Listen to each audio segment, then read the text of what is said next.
She stood in the middle of the street, phone in hand, shouting into 911 like the world was falling apart, all because I parked my own truck in my own driveway. I stepped out slowly, wiping the grease from my hands. I'd just finished fixing up my old Ford, my pride, my weekend project. Karen, the self-appointed HOA queen, glared at me with that familiar mix of authority and disdain. "You're blocking the neighborhood path," she barked, even though my driveway didn't come close to the street. "I've already called the police," she added. "You can't park here." I couldn't help but laugh. "Karen, this is my property. You have no say here." Her eyes narrowed, her voice trembling with false confidence. "We'll see what the officers say about that." Moments later, 2 patrol cars arrived, lights flashing. Karen rushed toward them, acting like a hero in her own movie. "There he is," she said, pointing at me. "He's violating HOA rules and refusing to move his truck." One officer frowned. "Ma'am, this looks like his property," Karen scoffed. No, this whole street is HOA managed. He doesn't even live here legally." I felt my jaw tighten, but I stayed calm.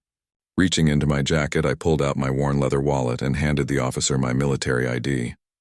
"Before this goes any further, sir," I said quietly, "you might want to take a look at this."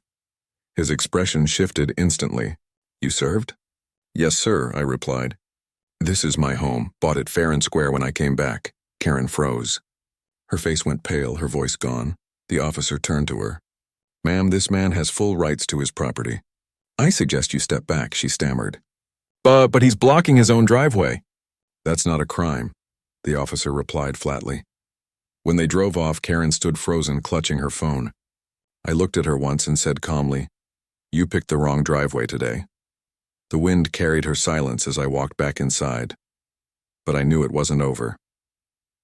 The next morning, I found a bright yellow paper taped to my front door. Notice of violation, illegal parking. Non-compliance with HOA standards. Karen had done it again. I crumpled the paper and looked across the street. There she was, watering her plants, or pretending to, eyes fixed on me like a hawk. When our eyes met, she smiled that smug little smile that said, "I'm not done with you yet." I walked over.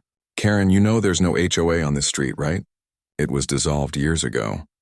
She tilted her head and said sweetly, "Oh, but we're reinstating it, and I've been elected acting president. You'll be getting your fines in the mail." I laughed. "You can't just invent an HOA." She stepped closer, her voice low. "Watch me." That night, 5 fake HOA notices appeared in my mailbox, all signed by her, one even claiming my home could be seized for rule violations. That's when I knew. This wasn't about rules anymore. It was personal. The next day, things got worse. I came outside to find my truck booted, a heavy clamp locked tight around the tire. Karen stood across the street, recording on her phone. "Should have followed the rules," she shouted. "The HOA enforcement team will be here any minute to tow it." I crouched down. The boot was old, scratched, and no serial number. Fake. I stood up and called out, "Karen, are you sure you want to go down this road?" She smirked. "Too late to act tough now, soldier boy." That word, soldier, hit hard. She knew exactly what she was doing. I took a slow breath. "All right," I said quietly. "Then I'll make a call too." I went inside and dialed a friend still serving in law enforcement and someone who owed me a favor. 10 minutes later, a black SUV rolled up the street. No sirens, just authority. Karen's face dropped when 2 real officers stepped out. One nodded at me. "We got your message. You said someone's impersonating HOA enforcement?" I pointed at Karen. "Yeah, her and whoever she hired." Karen's fake confidence vanished. "Ma'am," one officer said, "can we see your authorization papers?" For the first time, fear replaced arrogance in her eyes. "You don't understand," she stammered. "I'm just keeping the neighborhood clean." "He's breaking the rules." The officer raised an eyebrow. "Ma'am, we checked. There's no registered HOA here, and this boot looks homemade." He nudged it with his boot. It rattled. "Where'd you get this?" Karen hesitated. "It's from the HOA office." "Which HOA office?" He pressed. Her silence said everything. The officer turned to his partner. "We'll need to file a report for property tampering and possible impersonation." Karen's phone slipped from her hand.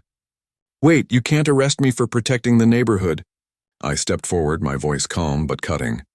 "You don't protect a neighborhood by breaking the law, Karen. You do it by respecting people's homes. Desperate, she shouted, "He threatened me." "He's dangerous, or he's military. He could have weapons." The officer sighed. "Sir, do you have any weapons here?" I shook my head and handed him a folder. My property deed, veteran card, and a city letter confirming no HOA jurisdiction. He read them carefully and turned back to her. "Everything checks out. He owns this property. You have no authority here." Karen's shoulders slumped.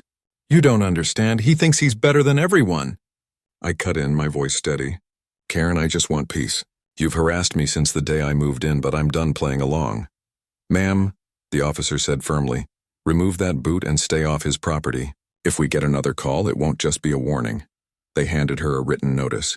She looked close to tears, but pride kept her standing. When they left, I removed the fake boot. Karen watched from her porch, trembling with rage. "You think you've won?" she muttered. I looked up. "No, Karen, I just stopped losing." She stormed inside, slamming the door. Later that night, reviewing footage from my security cameras, I saw something that made my blood run cold. A shadow near my truck, someone cutting the wires beneath it. The outline looked exactly like her. The next morning, my truck wouldn't start. Under the hood, cleanly severed wires, I didn't need proof. I already had it. I sent the footage straight to the same officers as before. Within an hour, they returned, this time with a warrant. Karen tried to play innocent, but when they showed her the video, her face drained of color. "That's not me," she screamed, but the footage was crystal clear. They cuffed her right there on her perfect little lawn. "Ma'am, you're under arrest for property damage and harassment," the officer said. As they led her away, she glared at me. "You'll regret this." I shook my head. "No, Karen. I already regretted staying silent." Weeks later, the peace finally returned. My truck ran smooth, the street was quiet, and no more fake notices appeared. Standing by my gate, I looked at the flag on my porch fluttering in the wind and whispered, "I fought for freedom once overseas, and now I fought for it right here, the end."